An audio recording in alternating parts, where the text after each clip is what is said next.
Easy, easy. All right.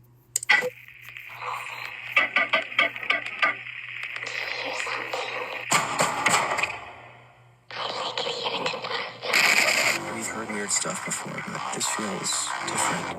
You believe that? I'd like to speak with Mary.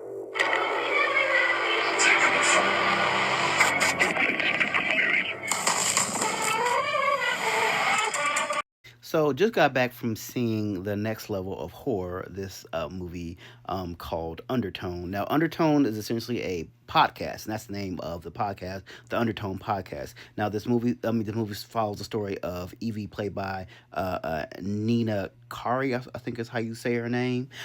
She is the host of the podcast with her friend Justin. They go back and forth about scary things that they hear from online, and they kind of dissect different clips that people send them, to see if this is really true, if this is really weird or not. But she moves in back with her mother because her mother is kind of ailing and dying. So, but while she's there, she's actually doing her podcast. And then one day, her friend Justin sends her this clip from an anonymous source where they have 10 different clips. And essentially, it's a pregnancy of recording of people in their pregnancy journey, and all this kind of weird things start happening while they listen to the podcast live, while they listen to the clips live on their podcast. And once they start listening to them, every clip, things keeps getting stranger and stranger for Evie while she's in this house. Things start moving, things start coming together. She starts having creepier dreams. She can't sleep, and then she's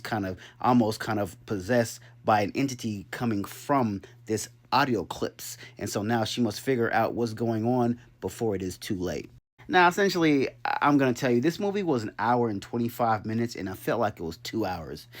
I hate movies like this when they keep calling, like, the next level of horror. This is generally the craziest movie that you'll ever hear. Now, I give them props for doing, like, a new age version of horror, where they're going to use kind of these obviously using audio because it's a podcast. So, instead of using, like Paranormal Activity, which they were trying to go, this movie is like a mixture of like Paranormal Activity meets Smile, almost. But they're using like the audio clips to kind of engage you. And essentially what's going on in this movie is that these audio clips are somewhat possessed by this demon, and this demon is a demon that kind of centers around pregnant women, and it gets them to kill their unborn child or born child. And she is actually with child, and so, but she is also a skeptic.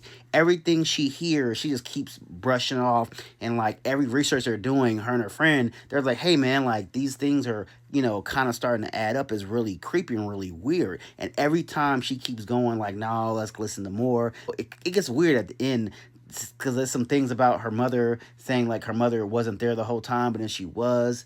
Like I said, this movie, it was all over the place, and I don't mean in a good way. Like, they wanted to be this year's Blair Witch Project, but it took off, but it did not land properly. This was just kind of like one of those movies that was essentially a waste. Now, thank you for Pixel Media for giving me a ticket to this. I appreciate it for not wasting my money, because if I would have paid to go see this, I would have been highly disappointed. Like, and the thing I hate about this movie, it had potential. It had potential to be tremendously scary. There were some kind of very eerie and creepy scenes in this movie, but like, to be all in all, like, I'm trying to see some shit to make me not sleep at night. You know what I'm saying? And I still haven't gotten that since, I haven't been creeped out since a movie since like Ring, the Paranormal Activity, the original Blair Witch Project. And I think a lot of these horror movies are replacing horror with gore. Now, this movie didn't replace that. It didn't do that. It was eerie and it was creepy, but it's just that they spent too much time with kind of like the backstory of Evie, and it just really didn't rev up literally until like the last like 25-30 minutes.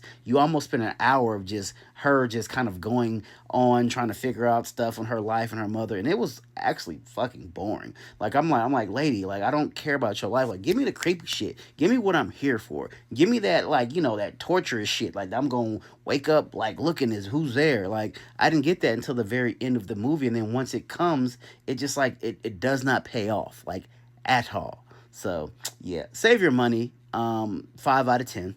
I'll give them the 5 for the creepy aspect of it, which they did okay. But yeah, save your money. Don't